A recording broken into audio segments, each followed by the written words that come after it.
Upgrades.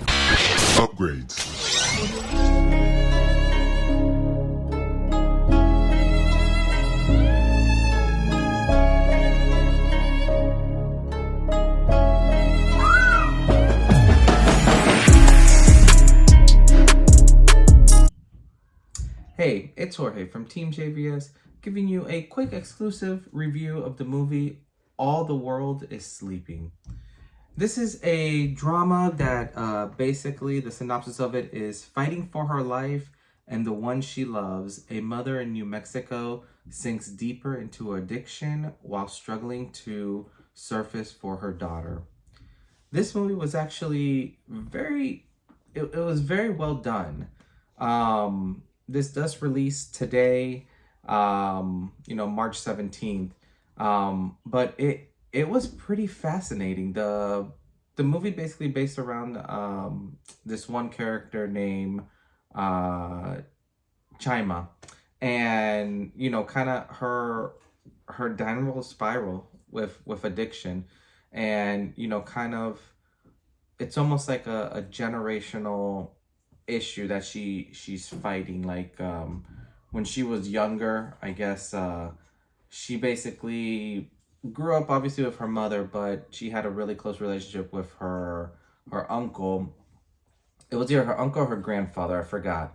But once he died, it was very interesting because there's this scene that her mom has with her where she basically states, hey, your father's taking your sister away and they're gonna go live somewhere else. And she's like, but you're staying here with me. And the part that's, very sad and depressing is, her mom has a flask out and then she gives it to her daughter. And given at this point, her daughter can't be, older than like 10 or 11. So you almost start seeing that this addiction, issue runs within her family. And, it kind of shows you kind of the story of Chima and, when she got pregnant and, kind of like with her boyfriend and kind of what happens after that. But the movie keeps kind of like jumping in a sense back and forth a little bit. But you kind of see this relationship that's this mother's trying to have with her daughter and how much it's somewhat not working, which is very, it's rough. And there's one scene in the movie that it's heartbreaking, where she's dropping her off at school and she's talking about how, hey, I'll be here to pick you up. And the little girl was like, really? And she's like, no, I promise. And she ends up going kind of like on a bender and doesn't wake up till, super late.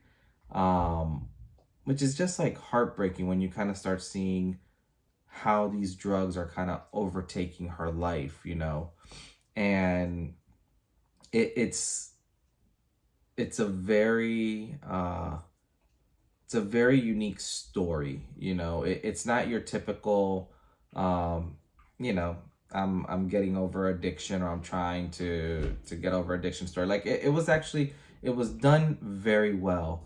There are a couple characters in this movie that are very are very memorable, which is interesting because they don't have huge roles in it. But her best friend, her name's Toaster. Wish I was joking with that one, but that's her name.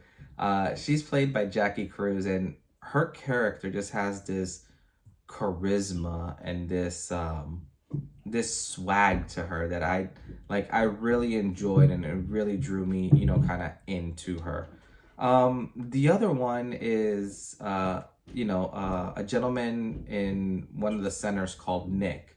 And he's played by Jorge Garcia, which obviously it's, you'll recognize him immediately, but it's unique seeing his character because he's just this, in a weird sense, like this softer character that, kind of just helps her along.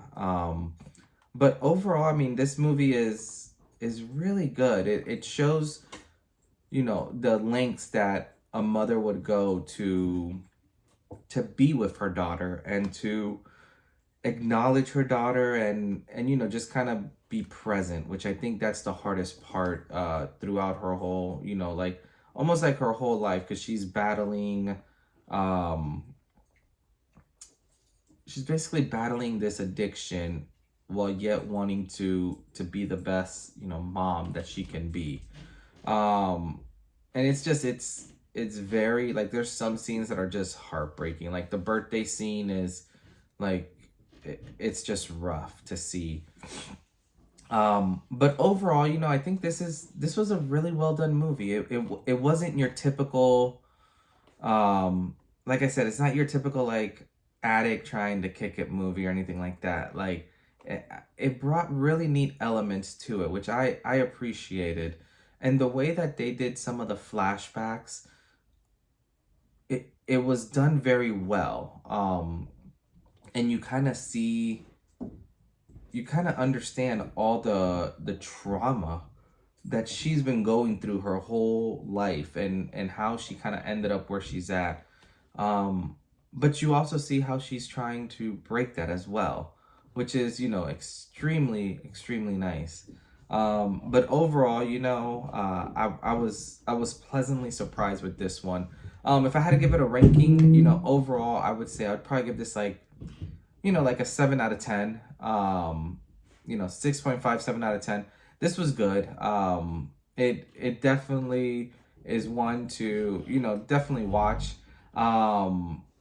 It did feel at it, one of the few cons that I can say is it did feel a little long at points sometimes. I think this is just like shy of 2 hours, and realistically, it probably could have been like an hour and a half or so. But overall, I mean, the acting was done beautifully. Like the way that the sets were made, and the different, like environments, like it was all done really well. Like I was very happy overall with how this movie ended up. But yeah, I'll give it a 7. We'll just stick with a 7. 7 out of 10. But yeah, but other than that, that was just my thoughts on it. Let me know what you guys think. Have you guys seen this? Are you guys excited to see it? But definitely let me know. This, as always, drop a comment, hit that like button. If you're not subscribed, subscribe. But until next time, we'll see you later. Peace.